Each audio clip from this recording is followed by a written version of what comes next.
You know that feeling when you think you're finally getting ahead in life, only to discover someone pulled the rug out from under you? That's exactly what happened to me last month. I'd been working 2 jobs for 3 years straight, saving every penny I could for my future. Between serving tables at night and delivering packages during the day, I barely had time to breathe, but I was determined to build something for myself.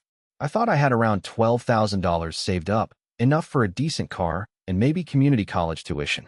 Then I went to the bank to check my balance before making a big purchase, and my account showed less than $200. My parents had been helping themselves to my money for months, giving it all to my older brother as what they called a what followed was the most painful family confrontation of my life. So I'm Ryan, 22, server and courier. I've been grinding for 3 years now, working at Romano's Italian restaurant 4 nights a week and doing package deliveries for Quick Ship during the day. It's exhausting, but I had a plan. See, I never went to college right after high school like most of my friends. My family doesn't have money for that kind of thing, and I wasn't about to take on massive student loans. So I figured I'd work for a few years, save up a decent chunk of change, then maybe do community college while working part-time. Nothing fancy, just trying to build a foundation for my future. I've been living at home with my parents to keep expenses low. They never asked for rent, which I thought was generous, though I did help with groceries and utilities when I could. My older brother Marcus lives there too. He's 25 and has been in and out of jobs for years. Always has some excuse about why things aren't working out for him. I kept all my money in a basic savings account at First National Bank. Every week after getting paid from both jobs, I deposit everything except what I needed for gas and personal expenses. It wasn't glamorous, but watching that balance grow gave me hope. I thought I was being smart and responsible. The plan was to hit $15,000, then buy a reliable used car and start taking classes. I was getting close to my goal, or at least I thought I was. I hadn't checked my balance in about 2 months because I was focused on just working and saving. That turned out to be a huge mistake. It was a Friday afternoon, and I'd just finished my morning delivery route. I had about 3 hours before my restaurant shift started, so I decided to swing by the bank to check my balance and maybe transfer some money to checking. I was thinking about finally buying that Honda Civic I'd been looking at online. The bank branch was pretty quiet when I walked in. I went straight to the ATM first, just to get a quick balance check. I inserted my card, entered my PIN, and selected the balance inquiry option. When the screen showed my savings account balance, I stared at it for a solid 10 seconds thinking the machine was broken. $187. That was it. I tried the transaction again, thinking maybe I'd selected the wrong account somehow. Same result. My heart started pounding as I went inside to talk to a teller. I waited in line behind an elderly woman who was taking forever with some complicated transaction, and I kept checking my phone to see if maybe I'd gotten some kind of fraud alert that I'd missed. When I finally got to the teller window, I handed over my debit card and asked her to check my account activity. She was this middle-aged woman named Patricia who I'd seen there before, and she could probably tell from my face that something was wrong. She pulled up my account and started scrolling through recent transactions. What I saw made my stomach drop. There were multiple large withdrawals over the past 4 months. 500 here, 800 there, sometimes over 1,000 at once. All of them were marked as in-person withdrawals, but I definitely hadn't made them. I asked Patricia if she could print out the last 6 months of statements. She seemed concerned and asked if I thought there might be fraudulent activity on my account. I told her I wasn't sure, but something was definitely wrong. She printed everything out and put it in an envelope for me. I sat in my car in the bank parking lot and went through the statements page by page. The pattern was clear: regular deposits from my paychecks, then these big withdrawals that I'd never made. The withdrawals always happened on weekdays during times when I was working. Someone else had been accessing my account, and there was only one way that could have happened. My parents were both listed as authorized users on the account. I'd set it up that way when I was 19, thinking it would be convenient if I ever needed help with banking while I was working. It had seemed like a smart idea at the time, and they'd never touched the account before as far as I knew. But looking at these statements, it was obvious they'd been making withdrawals for months. Over $11,000 was gone. 3 years of working double shifts, skipping meals to save money, driving a beat-up car that barely ran. All of that sacrifice had been for nothing. I called in sick to my restaurant shift and drove straight home. My hands were shaking as I pulled into our driveway. I needed answers, and I needed them immediately. The bank statements were crumpled in my fist as I walked up to the front door. Both my parents were in the kitchen when I walked in. Mom was prepping dinner, chopping vegetables at the counter, while Dad sat at the kitchen table reading something on his tablet. They looked up when I came in, and Mom smiled and asked how my day was going. I didn't waste time with pleasantries. I put the bank statements on the table and asked them what the hell had happened to my money. The smile disappeared from Mom's face immediately, and Dad set down his tablet with a heavy sigh. There was this long, uncomfortable silence where they just looked at each other. Finally, Dad asked me to sit down so we could talk about this calmly. I told him I didn't want to sit down. I wanted to know where my $11,000 had gone. Mom started explaining that they'd needed to help Marcus through some financial difficulties. She said he'd gotten behind on his car payments and credit card bills, and they were worried he might lose his car or have his credit ruined.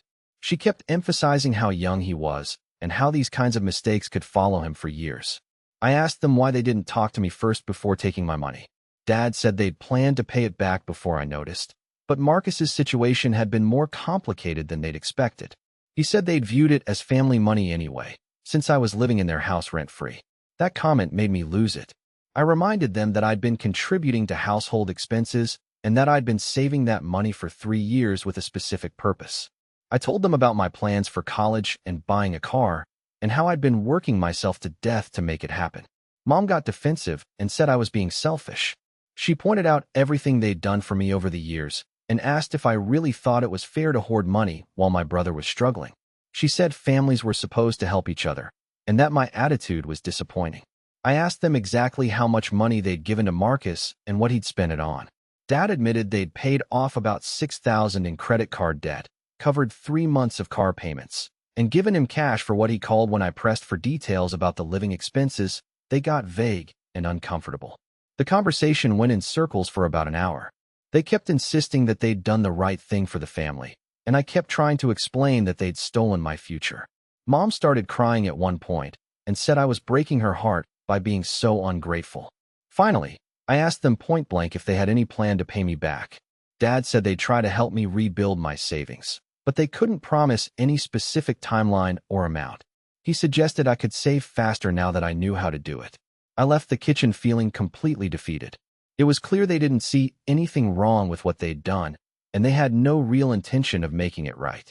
I went to my room and just sat on my bed staring at the bank statements, trying to figure out what my options were. The next morning, I decided I needed to talk to Marcus directly. I wanted to understand exactly what he'd done with my money and whether he had any intention of paying it back. I found him in the driveway washing his car, a newer model sedan that I definitely couldn't afford. I approached him and asked if we could talk about the money situation. He immediately got defensive and said Mom and Dad had already told him about our conversation the night before. He said he was sorry I was upset, but he hadn't asked them to take money from my account specifically. I asked him to walk me through his financial problems and explain why he'd needed so much help. He said his credit card debt had gotten out of control because he'd been using the cards to cover basic expenses while he was between jobs. He claimed he'd been planning to pay everything back once he found steady work. When I asked about the car payments, he said he needed reliable transportation to find work.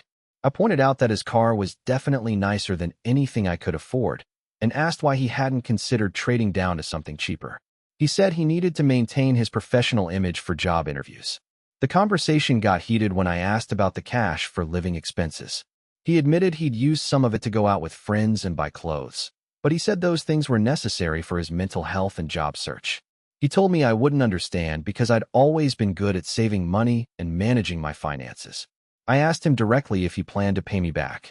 He said he wanted to, but he was still getting back on his feet financially. He'd recently started a new job in sales, but he was still in the training period and wasn't making much money yet. He said it would probably be at least a year before he could start repaying anything. Then he said something that really pissed me off. He told me I should be happy that the money had helped family and that I was being petty by making such a big deal out of it. He said I was still young and had plenty of time to save money again, but he'd needed help right away to get his life back on track. I reminded him that I'd been working 2 jobs for 3 years while he'd been bouncing around between part-time work and unemployment. I told him I'd made sacrifices to save that money, and it wasn't fair for him to act like it had just appeared out of nowhere. Marcus got angry and said I'd always thought I was better than him because I was more responsible with money. He accused me of being selfish and said our parents had done the right thing by helping him when he needed it. He said if I really cared about family, I'd be supportive instead of trying to make everyone feel guilty. When I walked back toward the house, I could hear him on the phone with someone, probably complaining about me. Mom was watching from the kitchen window, and when I made eye contact with her, she quickly looked away. It was clear that I was now the bad guy in this situation for wanting my own money back. I spent the next few days trying to figure out my options. I did some research online about unauthorized account access and financial abuse, but the situation was complicated because my parents were authorized users on the account. I realized I needed to document everything properly if I had any hope of getting my money back. I went back to the bank and requested detailed statements going back to when I'd first opened the account. I wanted to establish a clear pattern of my deposits and their withdrawals. Patricia, the teller I'd spoken with before, was helpful and printed out everything I needed. She also gave me information about removing authorized users from my account. When I got home, I spread all the bank statements across my desk and started going through them systematically. The pattern was even worse than I'd initially thought. The unauthorized withdrawals had started about 8 months ago with small amounts, then gradually increased in frequency and size. In total, they'd taken over $11,000 from my account. I also noticed that the timing of the withdrawals often coincided with times when Marcus had mentioned needing money for various things. There was a large withdrawal right around the time he'd told us his car needed expensive repairs. Another big withdrawal happened just before he'd gone on a weekend trip with friends that he'd claimed was for networking. I decided to confront my parents again with this more detailed information. I found them in the living room watching television after dinner. I sat down and laid out all the bank statements on the coffee table, showing them exactly how much money they'd taken and when. Dad looked uncomfortable as he examined the papers. Mom kept insisting that they'd only taken what Marcus absolutely needed, and that they'd planned to pay it back. I asked them to explain specific withdrawals, like the $1,500 that had been taken the same week Marcus had posted photos of himself at an expensive restaurant on social media. They got defensive again and said I was being unreasonable by questioning their decisions. Mom said they were my parents and they knew what was best for the family. She accused me of being obsessed with money and said I needed to think about what really mattered in life. I told them I'd done some research and learned that what they'd done could be considered financial abuse, even if they were authorized users on the account. Dad got angry and said I was threatening them, and that he couldn't believe I considered taking legal action against my own family. The conversation ended with them telling me I needed to adjust my attitude and be more grateful for everything they provided for me over the years. They said if I couldn't be part of the family team, maybe I should consider making other living arrangements. Mom was crying again by the time I left the room. I realized I needed more than just bank statements if I wanted to prove that the money was rightfully mine. I needed to show that I'd earned and deposited all of it through my own work. That night, I started going through all my financial records from the past 3 years. I'd kept most of my pay stubs in a shoebox in my closet, along with deposit slips and other paperwork. I'd never thought I'd need them for something like this, but I was grateful I'd held on to everything. I organized the pay stubs chronologically and matched them up with the deposits shown on my bank statements. It was tedious work, but it clearly showed that every dollar in that savings account had come from my wages at Romano's and QuickShip. I'd never received any financial gifts or contributions from my parents or anyone else. As I worked through the paperwork, I kept thinking about how unfair the whole situation was. I'd been so proud of my savings discipline and my work ethic. I'd turned down social activities and lived on a tight budget so I could build something for my future. Now all of that sacrifice felt meaningless. I also started calculating how much money I'd actually contributed to the household over the past 3 years. I'd paid for groceries regularly, covered utility bills when my parents were short on cash, and bought household items when needed. It wasn't like I'd been freeloading. I'd been contributing as much as I could while still trying to save money. The more I thought about it, the angrier I became. My parents had painted me as selfish and ungrateful, but I'd been working harder than anyone else in the family. Marcus had been living at home just as long as I had, but he'd never contributed anything significant to household expenses. Yet somehow I was the one being asked to sacrifice my future for his mistakes. I spent hours organizing all the documentation, creating a clear timeline of my earnings and deposits. I also made notes about the major withdrawals and what I knew about Marcus's spending during those periods. I wanted to have everything ready in case I needed to present my case more formally. By 3 in the morning, I had a complete picture of the financial situation. I'd earned and saved over $12,000 through honest work. My parents had given away over $11,000 of it to my brother, who'd spent it on debt payments, car expenses, and lifestyle costs. They had no concrete plan to pay me back, and they seemed to think I should be grateful for the opportunity to help family. I realized I was probably going to have to make some difficult decisions about how to handle this situation. My parents clearly weren't going to voluntarily make things right, and Marcus felt entitled to the money he'd received. If I wanted my future back, I was going to have to fight for it, even if it meant damaging family relationships. I decided to give my family one more chance to resolve this voluntarily before considering other options. I asked my parents and Marcus to sit down with me in the living room for a family meeting. I wanted to present my documentation and give them a clear opportunity to make things right. I started by laying out all the pay stubs and bank statements on the coffee table. I explained that I'd organized everything chronologically to show exactly how I'd earned and saved the money that had been taken from my account.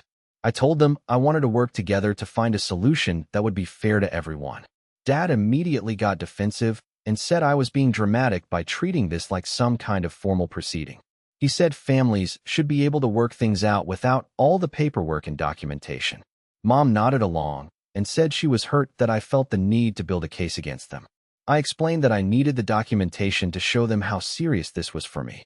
I told them that $11,000 represented 3 years of sacrifice and hard work, and that losing it had completely derailed my plans for the future. I said I wasn't trying to attack them, but I needed them to understand the impact of their actions. Marcus rolled his eyes and said I was being overdramatic.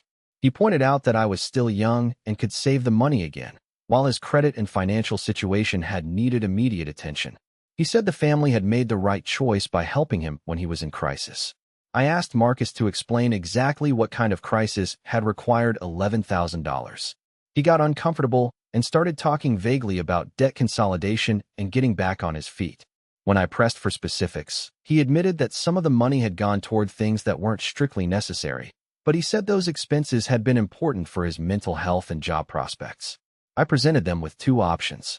Either they could work out a payment plan to repay the money over a reasonable timeline, or they could consider selling some assets to make me whole immediately. I suggested that Marcus could trade his car for something less expensive and use the difference to start repaying the debt. That suggestion made Marcus angry. He said his car was necessary for his job and that I was being unreasonable by expecting him to downgrade his lifestyle. He accused me of being jealous and vindictive. Mom supported him and said I was being cruel by trying to punish him for accepting help when he needed it. Dad said they might be able to pay back some of the money over time, but he couldn't commit to any specific amount or timeline. He said their own financial situation was tight, and they couldn't promise anything that might put them in jeopardy. He suggested I should focus on moving forward rather than dwelling on the past. The meeting ended badly, with Marcus storming out and my parents telling me I needed to think about what was really important in life. Mom said she was disappointed in me for prioritizing money over family relationships. Dad said I was being ungrateful and that they'd expected better from me. I realized that voluntary resolution wasn't going to work. My family had convinced themselves that they'd done nothing wrong, and they had no intention of making any real effort to repay the money they'd taken. I was going to have to explore other options. The next day, I decided to consult with a lawyer to understand my legal options. I found a local attorney who offered free consultations for financial disputes, and I made an appointment for that afternoon. I brought all my documentation, the bank statements, pay stubs, and deposit records. The lawyer was a middle-aged woman named Jennifer Walsh who specialized in family financial disputes. She listened carefully as I explained the situation and reviewed all my paperwork. She said cases like mine were more common than people realized, especially when adult children lived at home and had joint accounts with their parents. She explained that even though my parents were authorized users on the account, they had a fiduciary duty to use that access only for my benefit or with my explicit consent. Taking money for my brother's expenses without my knowledge or permission could be considered a breach of that duty, regardless of their good intentions. Ms. Walsh said my documentation was excellent and clearly established that the money in the account was mine. The pay stubs and deposit records showed that I'd earned and saved every dollar through my own work. The bank statements showed a clear pattern of unauthorized withdrawals that corresponded to my brother's financial needs. She explained my options. I could demand repayment through a formal legal letter, which might motivate my family to take the situation more seriously. If that didn't work, I could potentially file a civil lawsuit to recover the money, though that would be expensive and could permanently damage family relationships. Ms. Walsh also suggested that I might have leverage if my parents had used any of the money for their own expenses, rather than just giving it to Marcus. She said financial abuse cases were stronger when the perpetrators had personally benefited from the unauthorized access. She offered to write a formal legal letter to my parents outlining their obligations and demanding repayment within 30 days. The letter would explain the legal basis for my claim and the potential consequences if they didn't respond appropriately. She said this approach often motivated people to negotiate seriously, even if they'd been dismissive before. I decided to have her prepare the letter. The consultation fee was $200, which was money I could barely afford to spend, but I felt like I needed professional help to get my family's attention. Ms. Walsh said she'd have the letter ready within 2 business days. Before I left, she gave me some practical advice. She suggested I remove my parents as authorized users on my bank account immediately to prevent any additional withdrawals. She also recommended that I start documenting any conversations or interactions about the money situation in case I needed evidence later. The legal consultation gave me hope that I might actually be able to recover my money, but it also made me realize how seriously this situation had escalated. I was now considering legal action against my own parents, which felt surreal and heartbreaking. When the legal letter arrived, I decided to present it to my family along with all my documentation in one final attempt at resolution. I asked them to meet with me in the dining room, saying I had something important to discuss that couldn't wait. I started by laying out the bank statements again, but this time I organized them more systematically. I showed them the clear pattern of my regular deposits from work, followed by the unauthorized withdrawals that had started 8 months ago. I pointed out that the total amount taken was $11,247, which represented nearly 3 years of savings. Next, I presented the pay stubs and deposit records, organized chronologically to match the bank statements. I explained that this documentation proved every dollar in the account had come from my wages at Romano's and QuickShip. I'd never received financial gifts from anyone, and I'd never authorized anyone else to access the money. Mom tried to interrupt and say we'd already discussed all this, but I asked her to let me finish presenting everything. I then showed them my calculations of how much I'd contributed to household expenses over the past 3 years, over $4,000 in groceries, utilities, and other costs. I said this proved I hadn't been freeloading or taking advantage of their generosity. Finally, I presented the lawyer's letter.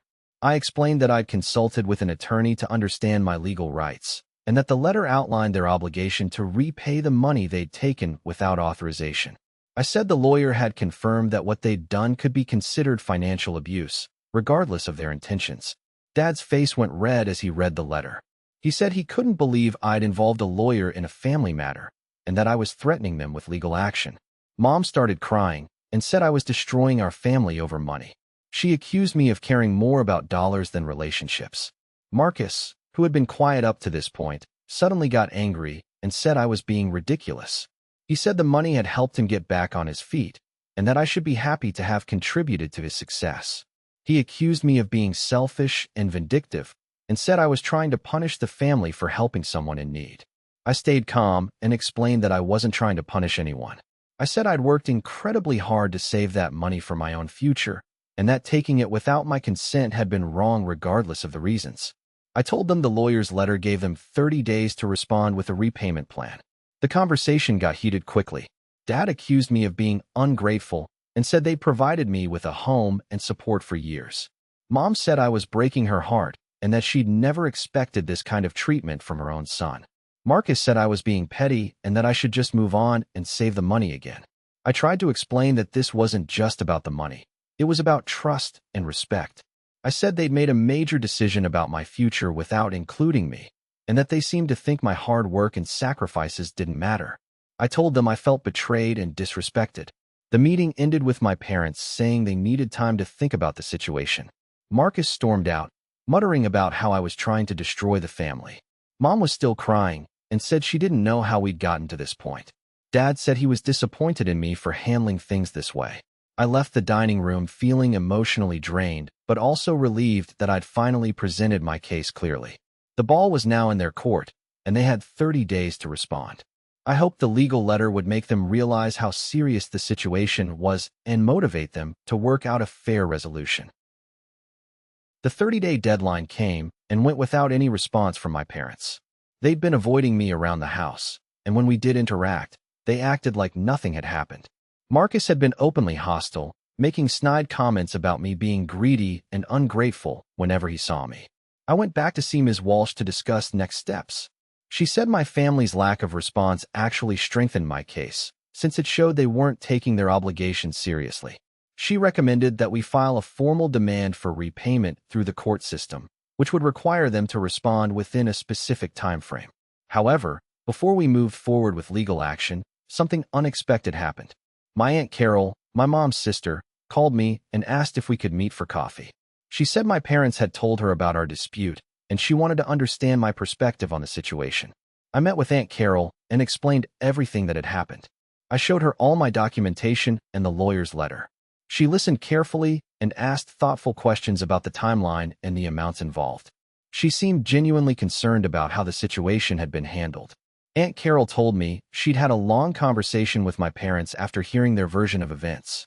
She said she'd pointed out that taking my money without permission was wrong, regardless of their intentions. She'd also told them that Marcus needed to take responsibility for his financial problems instead of relying on family bailouts. A few days later, my parents asked to speak with me privately.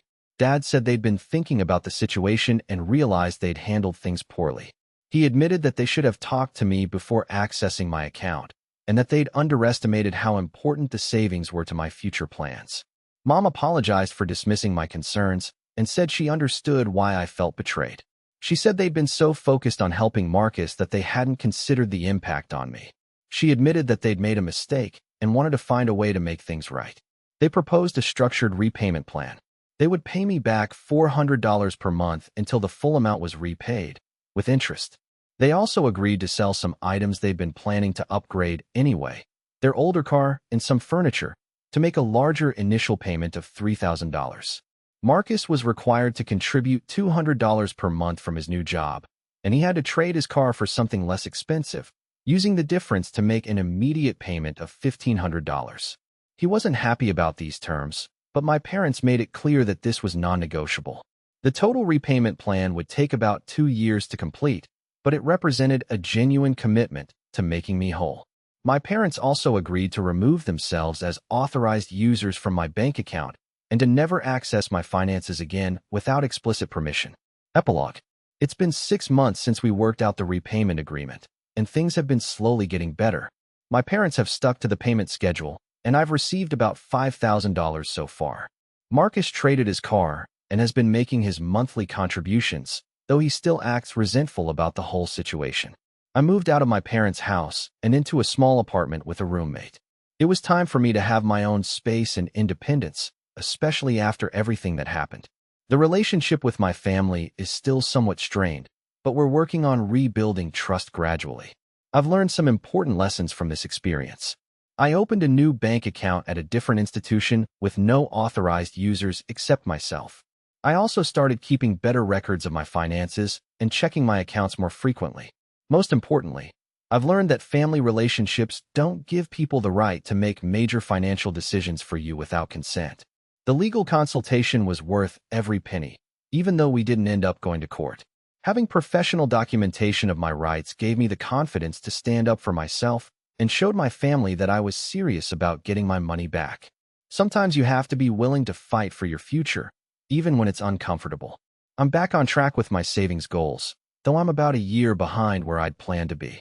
I should be able to start community college next fall, and I'm looking at getting a more reliable car once I receive the final repayment. The experience was painful, but it taught me the importance of protecting my financial independence and standing up for myself when necessary.